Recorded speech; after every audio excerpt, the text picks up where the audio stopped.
When I moved to the US, I really didn't know English. And at the beginning, it was a little hard for me to know people, to do every single thing in my life.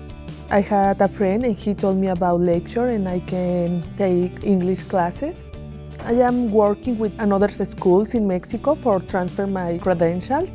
And they told me the one thing you need to do is to learn about medical terminology. So one day I was talking with my English teacher about that, and she told me here in the Lakeshore there is a class that I can take.